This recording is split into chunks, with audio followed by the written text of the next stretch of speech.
I'm going to be doing a review of Xenoblade Chronicles 2. So, overall, I really like this game a lot. I would even go as far as to say you can even buy a Nintendo Switch for this game alone. But, I know at the Video Game Awards, Nintendo Switch actually announced a lot of new releases that would be coming out in the future, like Bayonetta 3 and stuff. So maybe that also impacted my decision to buy a Nintendo Switch a little bit. But overall, I played this game and I was not disappointed. Granted, Xenoblade 2 Chronicles does have a lot of flaws, although it does take a few steps forward in terms of it, improving the gameplay. It also goes a few steps back. So I'll talk about all of that in this review.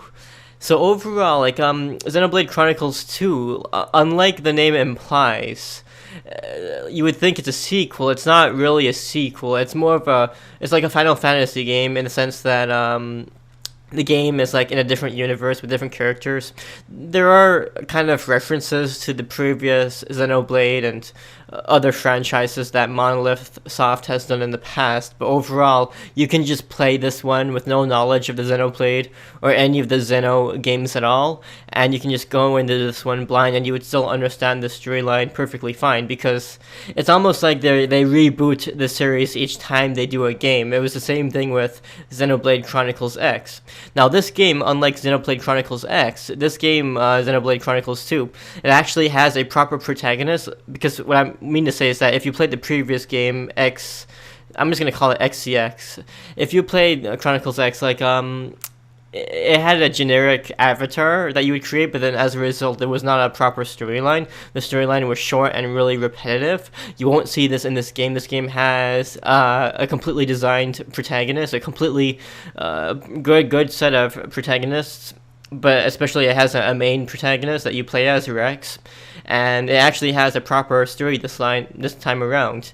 Now, to enjoy this game's story, I would say that you need to enjoy JRPGs. I feel like this game, it doesn't follow the JRPG cliches, but I feel like this game kind of tries to make fun of it in a way, but in a good way, not in a hurtful way or anything. So it has all the scenes you would find in a typical JRPG kind of game, one guy, he's making a robot, and then you see, he's making the robot, he says it's for battle, and then you go to his closet, and you see a bunch of maid outfits, this kind of, stuff. You'd see a lot of embarrassment with the sexuality between characters, this kind of stuff, that you would typically find in JRPGs, hot spring scenes, all of that stuff. But the game tries to, be funny. It has a lot of these tropes, but it's almost like it's making fun of JRPGs as a whole, but not in a bad way or anything, no. These developers have a lot of experience under their belt. This game, it tends to be very humored. It's very light. It's not meant to be a heavy game. Now, granted, there are some parts in the storyline that are actually really bad. There are parts not bad as in poorly made, but bad as in you can see some characters deaths, so this kind of stuff. It gets adult at times, but then in the next sequence you might see it being very lighthearted. So you'll see that the pace changed very quickly. This gameplay, it has very, very detailed mechanics. Xenoblade has, as a series as a whole, all of these games have very intricate, detailed gameplay mechanics, and if you don't take advantage of these gameplay mechanics, you won't win. In other games, maybe you can do combos and stuff, but you could also win by mashing the X button. In this game, I don't think you can really win by mashing the X button. You actually have to learn how to do combos and such to do good damage. This game does not have any difficulty modes. It's all a standardized difficulty setting, and the enemies in the game, for some reason, they tend to have very high amounts of health values. The typical battle in this game, a random battle on a field, which you can run from at any time as well, but a typical battle in this game will take longer than old games, even longer. Even though this is an action RPG, it takes longer than like a turn-based game because of how much health the enemies have. That's not a bad thing because the game tries. It's almost like when you encounter enemies on the field, a lot of these enemies are very big and ferocious, so you can kind of see where they're going. They're trying to make it feel like a wild world out there. You know, they're making each enemy, no matter what, like even if it's not a mini boss, they're trying to make it feel like everything is like a big amazing enemy that you have to defeat. Again, I think they could have toned down the HP values a little bit. Yeah, the game does have pacing issues as well because you need to level up your characters a bit. I don't think you can get. Yeah, you can be a little bit under leveled, but I remember in the older games, if you were like a certain amount of levels below the enemies, you would just start doing like no damage at all. I don't know about this game, but in the old games, yeah, you would have to like maintain a kind of minimum level at all times. This game, the pacing can be weird as a result, so maybe you want to do more of the storyline because you got to a plot event and you want to see what happens, but you can't because, you know, the boss is very powerful. That means you'll have to do some grindy side quests, and unfortunately, the side quests in this game, I tried, so a lot of them, they're not really fun, and this is where the game goes a few steps backwards. The map, for example, in this game is just so horribly done. In the old games, you could just open up the world map and like just zoom around. In this game, there's no map you can bring up. You can teleport between locations.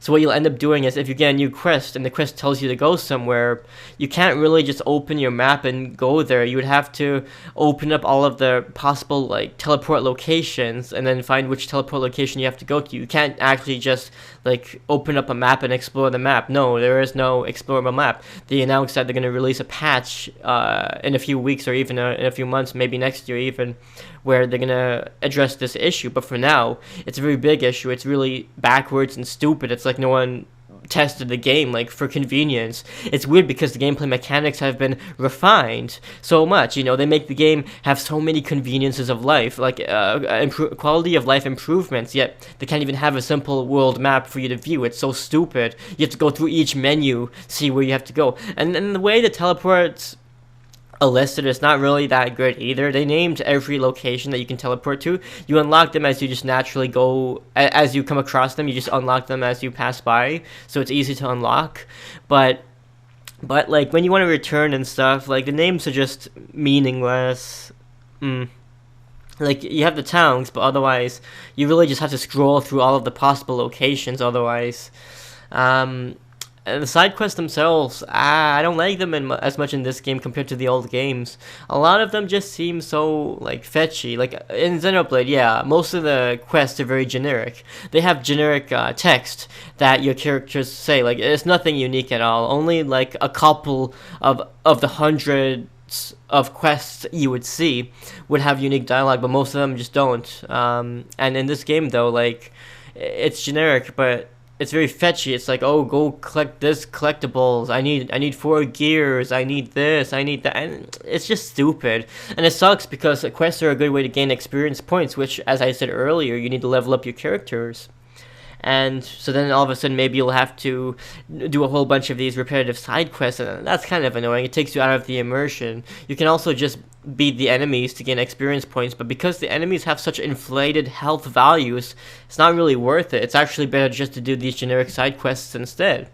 Now, I do love the world in the game. The levels, I don't want to say the levels are good designed. It's not really the best design, but in terms of the lore and what they were trying to do with the world building, yeah, like they did a good job. There's lots of cities that you can roam around in. Like look at old games like Final Fantasy 13, I believe, and that game had no explorable cities or towns at all. All of the cities would just be in cutscenes, and then otherwise you'd buy all your items at the save points, like as a menu. Like that's stupid. In this game, you don't have to worry about that kind of shit. Like this game, like its predecessors, the other Xenoblade games, they have really big immersive cities. And this game, yeah, it's no exception at all. Like there's lots of cities you can explore with lots of shops, lots of unique characters. You can talk to all of the unique characters, make relationships and stuff, and you end up raising the city's level so that you can get better equipment and items from the shops. This kind of stuff, like the old games. But yeah, like there's also a mechanic where you have you have a partner system in this game, so you have accessories you can equip, but you also have to equip the protagonists with a blade, which is like I guess like a magical weapon, like the image of Pyro that you might have been seeing. She's like the blade for Rex. And you can also choose between generic blades as well. You find these crystals in the world, and you can unlock these crystals, open them up, and get more of these blades. Now you can only use one blade at a time, but this game has blade switching mechanics, and it just helps you do combos in the end. Like you know the whole mechanics from playing the game. You don't need to know all of the mechanics right away, but the blade system is really weird because you unlock these kinds of crystals, and there's common crystals, rare crystals, legendary crystals, this kind of shit. And it can be kind of annoying because maybe you can't buy them. You have to keep going through this crystal mess, and you have to do this by scavenging, which includes playing mini games or just unlocking them as drops. But then you can see the game gets grindy. You want to get a blade with a different element so you can do good combos. Well, you're gonna have to go through this nasty system. It's like almost like a loot box system, and the game does have a DLC and pre-orderable content where you could have gotten like free crystals, free gold, this kind of stuff. It's stupid. That is one of the things I don't really like as much with this game. You know what I mean by partner system, right? It's like almost if you played Tales of Zestiria. How that game had a weird like partnering system. Well, except with these blades, you don't really use these blades. They're like a support. It's almost like yeah, it is your character's weapon, but you can upgrade the blades themselves. So it's like you can still use any blade you want, even a generic blade. You don't have to use the actual like unique blades the game gives you, but you would be better off doing so. But you don't have to because they're upgradable. They have a lot of abilities you can unlock. But you can see the game gets kind of needlessly complex. Because, I mean, do you really want to get so many of these blades, and you have to upgrade all of them, and manage item sets for all of them? You can see where that becomes a hassle, because there's so many blades you can unlock. So that's one of the things I don't really like as much. I mean, it's good if you like that, if you really want to like grind a lot, but the thing is, I'd rather just grind a few unique blades instead of like going through so much. Like if you have to buy weapons and upgrades for all of them, chips they call it, and each of these have abilities that they can unlock, and these abilities you have to do a whole bunch of kind of grindy stuff, like, you have to feed them this much of their favorite food, and you get this ability from them, and this kind of stuff. So unlocking it can be grindy, kind of a pain. I don't want to, I'm not a perfectionist, I don't want to go through all of that. But yeah, you can still get through the game just by managing a few unique blades. That's all you have to do. But yeah, it's one of the mechanics I don't really care much for, because it becomes a hassle. Then, like, okay, you want to get good equipment for all of your blades, fine, but then you need gold, and then you have to start grinding all that. You have to play these mini games to get more gold. It's not like an old game where you can exploit game mechanics easily. No, in this game, the gold can be kind of tough to get. It's like Final Fantasy 15 when it first came out. The gold was kind of tricky to get, and it's almost like they hampered how much gold you can get from enemies or from selling the enemies' loot that you get, and they hampered it because they can sell more loot boxes, and this game doesn't feel like an exception to that rule. No, I mean, it's so needlessly difficult. And yeah, if you're a newcomer to these kinds of games, and I feel bad if a kid got a Switch and then the parents got them this game, because this game seems like it's for a more mature audience, like someone who's adolescent or above, because I couldn't see myself playing this as a kid, and I would still have so much trouble with all of the mechanics. You have to exploit all the mechanics you can find. This might include having to read additional materials online and stuff, because sometimes it doesn't stick with a simple tutorial or two. Sometimes you might accidentally mash a button and you might skip the tutorial. All of these are issues. But if you pay attention and you do like read some of the exploits, some of the cheese methods that you can use online, and you'll be set. The storyline of the game is kind of cheesy as well. Different kinds of cheese. I know it's a pun, but This game, it doesn't have a. I would say that Xenoblade Chronicles, the original one, had a really crazy storyline, really, really amazing world. This game still has amazing world and a good story, decent story. Not the best, because with this game, I'm not spoiling anything, but with Xenoblade Chronicles 2, the storyline starts off really amazing initially, but then it kind of gets rushed towards the end, which sucks. Kind of like Xenoblade Chronicles X. That game had a really short main storyline, and I don't know why they did that. This game is no exception, unfortunately. Like, it starts off really good, like, there's so much plot, it feels, like, really amazing at first, but then afterwards, like, the chapters get shorter and shorter, like, the chapters start off really long, but they get shorter, and, yeah, some of the bosses are really cheap. The game is forgiving. It'll save your progress a lot. Like, you'll have to save manually, but sometimes it will autosave, but, it isn't really autosave properly. It autosaves to prevent you from cheesing, like, if you do, like, if you open those crystals, see, like, they're trying to be smartasses. Yeah, can you imagine that? You have these crystals that you have to open, and you get a random blade. And what they did was, the game doesn't autosave regularly. Oh, but if you open the crystal box, oh, well, we're gonna autosave your game automatically. Like, you see what they're kind of trying to do. Like, that's stupid. They want you to buy their shit. But enough of that. The length of the game, it's very lengthy. The worlds are big. You can spend a lot of time grinding. I recommend that you play this game on and off. Don't play it all at once. You might get sick of it. But this game is very long. It does have very lengthy old school JRPG cutscenes.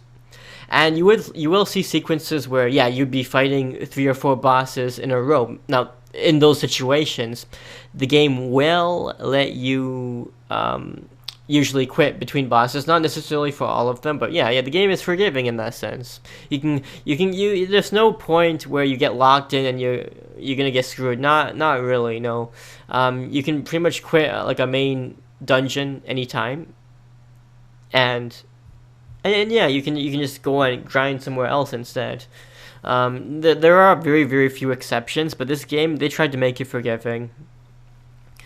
But so yeah, if you really do like this old school mechanics, if you like very detailed like game mechanics, all of this kind of stuff, I think you would like this game. It's not a perfect game.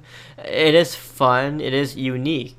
I will stress that a lot. It is a very, very unique kind of game. You're not going to see this kind of game anywhere else, with this kind of world, all of that. And you'll see in other games.